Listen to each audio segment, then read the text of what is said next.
Hi guys, welcome to So Jannelle. I'm your host Jannelle So, bringing you stories of immigration and representation here on So Jannelle TV, and that is what we're bringing you today, a combination of an immigration story and a combination as well of a feature on representation, specifically representing Filipino food.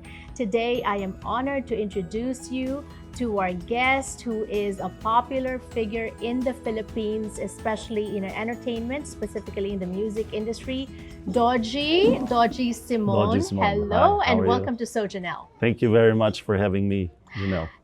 Dodjie, I didn't realize that you had moved here because I know that you go back and forth, and in the Philippines, you have created an extensive list of people that you've worked with, specifically in our entertainment industry, Right. in OPM, Original Right. Filipino Yes. Music. So tell me a little bit about that, from the Philippines coming to the US.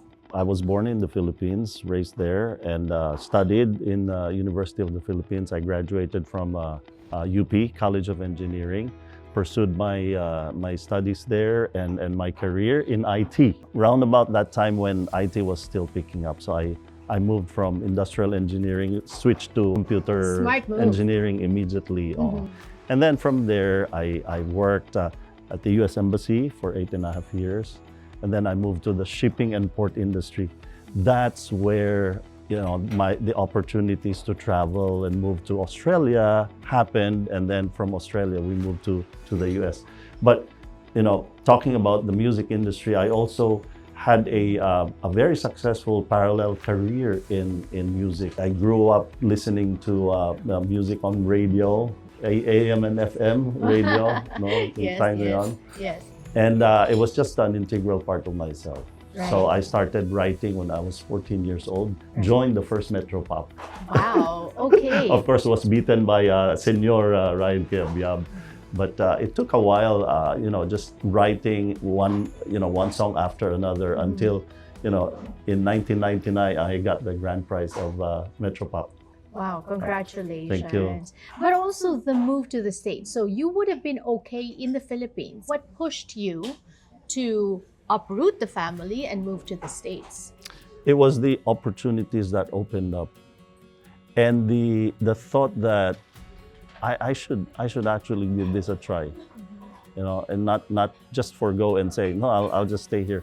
I certainly wouldn't want the years to pass by, and then I would wonder, should I should have tried this, And so what we did, we as a family decided, okay, we'll give it a shot. And then many years after that, here we are. Right. And so one of the things that a lot of immigrants worry about is missing their family. That wasn't a problem for you. What were some of the challenges that you encountered when you moved here, when you migrated? A lot. Well, it's true.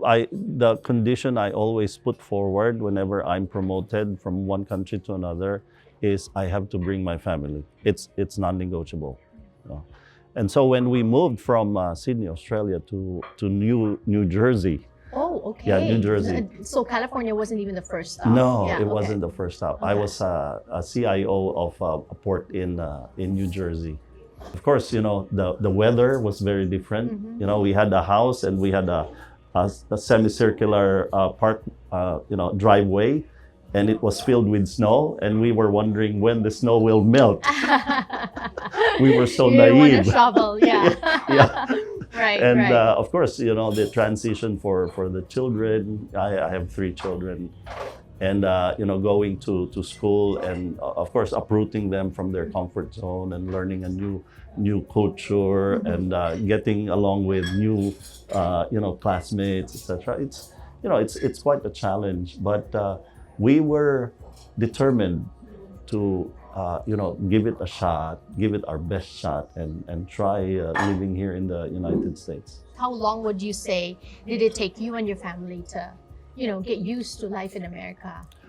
Wow, I would say at the very least a couple of years. Couple of years. Yeah, it's not easy. Right, A right. lot of people think, oh yeah, this is America, and it's you have all the transportation, you've got everything here, but still, it's getting out of your comfort zone and living in another country. And that is why they say that America is not for everybody, because if you're not willing to start from zero, Yeah. buckle up and roll up your sleeves, then it's not Exactly. for you. There's some Exactly. people that have already established themselves in the Philippines, and they have a hard time Right. fitting in. Right? Yeah. Yeah. Well, you have to wash your own clothes, Your own do your own dishes. dishes, take out the garbage. Yes. And we have this So True segment on So Jannelle because we want to highlight that immigration story of struggle and also victory, of overcoming, right?